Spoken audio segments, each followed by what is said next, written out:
video. And yes, by the title, I am bringing back Picks of the Week. So let's get right into it, guys. First game up is Chicago v. Green Bay. Now, you guys know how this went last year. Khalil Mack destroyed, but they still lost. Now, I don't think they're going to have that much luck this year. Even though they're not that big of favorites, I still believe that they're still going to be able to dominate like they did in the first half and continue dominating and win that game. That is going to be a revenge game for the Chicago Bears, and I really do think they'll win. Now, the next game is Minnesota v. Atlanta, and in this game, it's going to be a slug match because everybody forgets about Atlanta. They always just throw them off and say, they were bad last year, they're going to be bad this year. But that is not the case, guys. You have to think, Keanu Neal and Deion Jones were not in the lineup last year, and they were basically gone the entire year. Both of them were not on the field at the same time on defense. So, with saying that, I'm not saying Atlanta's going to win, but I'm not saying they're going to lose all the games that they lost last year. But I do believe Minnesota is going to pull this one out. And just on the sole fact that I think their offense is pretty good with Thielen and Diggs and Kirk Cousins and Dalvin Cook back. And they also have a pretty decent defense with Harry the Hitman and Daniel Hunter and Emerson Griffin. I really do think that they're going to be able to crush them in this game. Even though the Atlanta Falcons got their 2 stars on defense back, I really don't think that they can overcome the Minnesota firepower. All right, next game up is Philadelphia v. Washington. Now, I don't really have to say that much. Philadelphia is the big favorite here, and for good reason. They got a really good triplet going on right now. If you guys didn't know, they signed Jordan Howard. So it's Carson Wentz, Jordan Howard, and Alshon Jeffrey. Whoever they have else should be good enough to overcome the Washington Redskins defense. There's not really a lot of people that is a household name other than Josh Norman. As we know, he kind of went downhill after signing with them.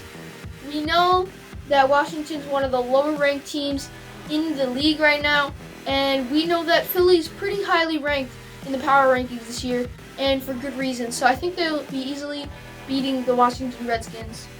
Now here we have the Jets versus Buffalo, and even though it's predicted to be a kind of close game, it's not even going to be close. They have Le'Veon Bell and CJ Mosley. Now, you might be saying, what? That's not even that big of a difference. Or, what? How are you saying that Josh Allen and LaShawn McCoy are going to crush them? Now, I can hear that. But if you guys don't know, I only knew a couple days ago LaShawn McCoy is a newly signed Chief.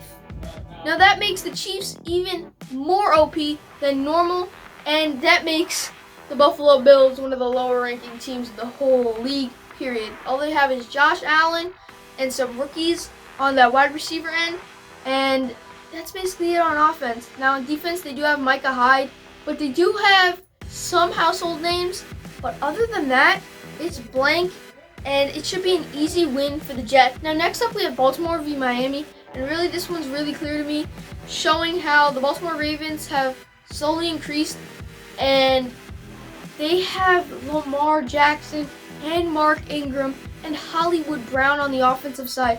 And they're versus Miami, which is a really low-ranking team. And you can just see it with the depth of the roster they have. At quarterback, they have Rosen and Fitzpatrick fighting for a starting job. That's just never turned out well. And honestly, it should be an easy walk, and they should easily win. And the Ravens just have too much defensive firepower now. Earl Thomas and all their other pickups that they made over the offseason. Game up is the LA Rams versus Carolina. Now, this one is also pretty clear to me. I believe the Rams, they are in their Super Bowl slump, as you could say, but I really don't think they'll lose to Carolina. Carolina's been on the downslope ever since they made that playoff run, and the Rams have been the upslope as soon as they made that playoff run. Now, I really don't think that Carolina is going to be able to beat them with their power on the offensive side with Jared Goff, Todd Gurley, and Cooper Kupp. In their prime, all of them, they were almost unstoppable on the offensive side. I really don't think Carolina Panthers is going to be able to beat them with their offense and their defense. Now, the next game is Kansas City v. Jacksonville, and it's pretty clear to me that Kansas City is one of the most deadliest teams on offense we've ever seen, period. Patrick Mahomes, right? LaShawn McCoy. Okay, getting better. Travis Kelce, Tyreek Hill. Those guys are some of the most explosive people at their positions. And just adding the LaShawn McCoy piece in the backfield makes them even more diverse and makes them even more dangerous. They didn't have a run game. All they had was Damian Williams, a speed back. Now they have to worry about the shiftiness and the speed of LaShawn McCoy with Travis Kelce and Patrick Mahomes on the PA, and also Tyreek Hill to beat them over the top. If I was a defense, I would be too scared to even go out on that field. There are too many people to try to match up.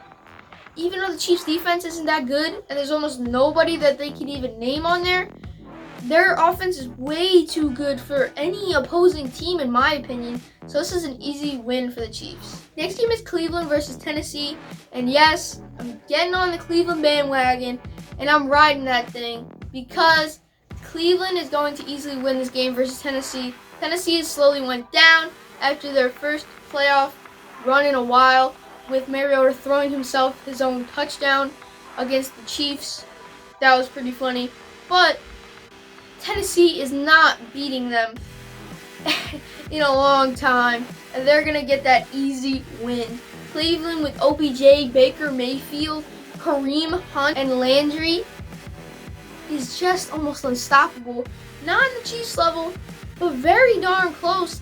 And the one unsung hero is Njoku. He has been slowly grinding himself up to one of the top tight end spots. He's not top 5, but he is in the top 10 for sure. Next game is Seattle versus Cincinnati, and Cincinnati is one of the worst teams of the league. So almost every single person they go up against, I'm probably going to go with the opposite, except it's like the Bills or something like that. So I'm going to go with Seattle. Seattle has too much experience in these situations, and they should just be able to beat them off of that itself. They have Russell Wilson, and they also have DK Metcalf, their new X-Factor weapon that can just run right past you and looks like he's jacked. He is very much a freak out there, and I really can't wait to see him suit up and play versus the Cincinnati Bengals on Sunday. But they should easily be able to beat them. Next game is the Chargers versus Indianapolis. And Indianapolis fans, rip to you guys. You just had your stuff going on with Marlon Mack and your defensive MVP. And you lost your centerpiece of the offense, QB, Andrew Luck. Now, it's his own decision. His body failed him over and over again, and he did not want to have to rehab again. So it was his own decision, and I don't have a say on it, really. I just really am sad for your Indianapolis fans because they just had it going. They had T.Y., Marlon Mack, and Andrew Luck, a great triplet, and their defense was slowly starting to form, and they just made the playoffs as well. But with Andrew Luck leaving, almost any team can beat them. So, Andrew Luck, almost any team can beat them. So, LA should definitely be able. Now, next game is Tampa v. San Francisco. And this will definitely be a slugfest because both of the teams are not that good. Now, Tampa Bay, I do not know who their quarterback is or really anybody other than Mike Evans and Levante David is on their team. But San Francisco has a stacked line with Dee Ford, DeForest Buckner, and Nick Bosa. So I'm going to go with San Francisco here and go with Kittle and Brennan on the offensive side and take the risk here, even though they're a slight underdog. But I really do believe in that D-line, and hopefully they can get around the O-line of Tampa Bay. Now, the next game is Detroit v. Arizona. And this is going to be a weird game with the Lions v. Arizona because we have Stafford v. Kyler Murray. I don't know if the Lions can stop Kyler Murray with his elusiveness and his speed, but I really do think that they can just outplay them overall, so I'm going to go with the Lions here over the Arizona Cardinals. Next game is Dallas v. the Giants, and the Giants are also one of the least power ranking teams in the league as well with the loss of OBJ. They do have Saquon, but their quarterback position is still iffy, and their line is not that good. And I don't think Saquon can run the whole offense without either hurting himself or just not scoring enough points to win the game. So I think that Dallas, with the signing of Ezekiel Elliott, should be able to pull off the victory. Now, next game is Pittsburgh v. New England. We did win the last game, which was one of the best games of the year, in my opinion. Obviously, I'm a Steelers fan, so I'm a little biased, just a lot of it actually. But I'm gonna have to go with Pittsburgh here. I don't usually pick against them, and I'm not here. I really do think we have a better team than last year because one reporter stated that Ben seems more energetic than ever because he doesn't have to force the ball to AB. Now, we all know that Ben had to force the ball to AB. AB wanted the ball, and he produced, so he gave him the ball.